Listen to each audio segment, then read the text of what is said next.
Data is having a huge impact on many areas of civic life, from online advertising to information made available to the public to new epistemologies of research. Data is pervading all aspects of our lives, exerting influence and changing the ways in which society operates, whether or not it is always visible. We're seeing an increase in big data sets, which are being touted as the new research truth. There seems to be an idea that big data itself is a new research method, one that will lead us to an empirical truth if we only look for it. The idea that data can speak for itself is a very appealing one, that mathematical models are able to create legitimate frameworks and draw accurate conclusions that might explain previously unanswered questions. Using data may mean that research can be conducted without a priori theory, which opens up a world of possibilities for research. It also seems to suggest that anyone with a reasonable understanding of statistics should be able to interpret this data without context or domain-specific knowledge. This is where I think we have to be careful. We are starting to see a shift in the social sciences towards working with big data sets, which on the one hand offers lots of rich data with information from cultural, social, economic to political and historical data. On the other, however, we do have to apply all our previous knowledge about data collection and interpretation in order to ensure that we assess this available data. The data collected and utilised in this research is not free from external factors.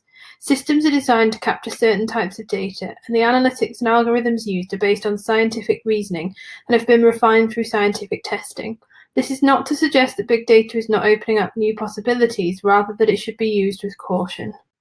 In some areas of civic life, data is having a huge positive effect, such as gathering large data sets that can be used to help make discoveries in the medical communities. However, the danger is that data is reducing human life to numbers and statistics, and we are in danger of losing the intricacies of the human condition. Important life decisions used to be made by a human, such as who to grant a mortgage to or who to grant a loan. Interest rates were decided centrally and with much less variation than current models. Data decides who gets a loan, who gets a job interview, or the price of insurance, often with formulae that are not accessible or published. People assume that these algorithms are fair and egalitarian. Companies as well as banks and governmental organisations use these as a matter of course, sometimes to the exclusion of other means, but they're not always fair.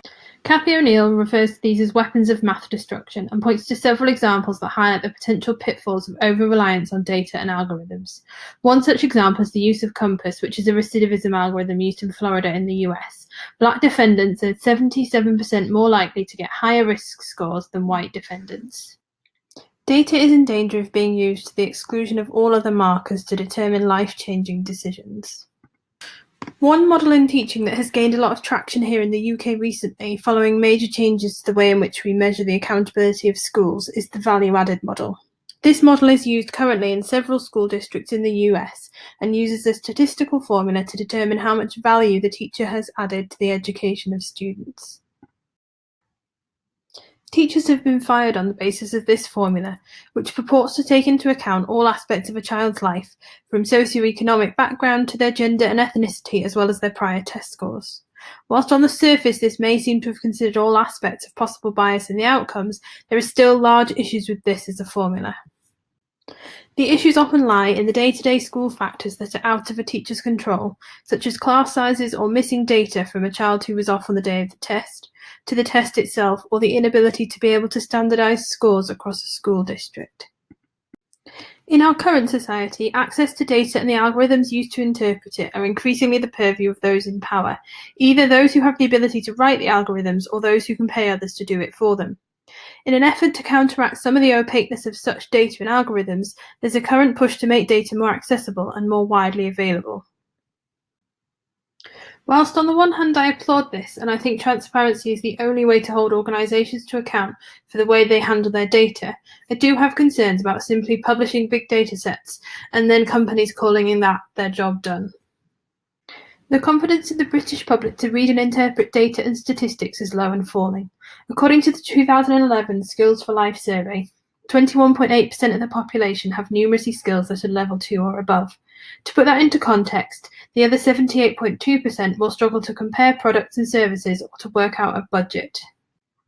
For organisations to simply publish data with little or no clarity about how they use it is not going to necessarily mean people are able to understand it any better. Many people, including the Royal Statistical Society, want to see better education in schools, leading, they hope, to better data literacy across the general population. created using Powtoon.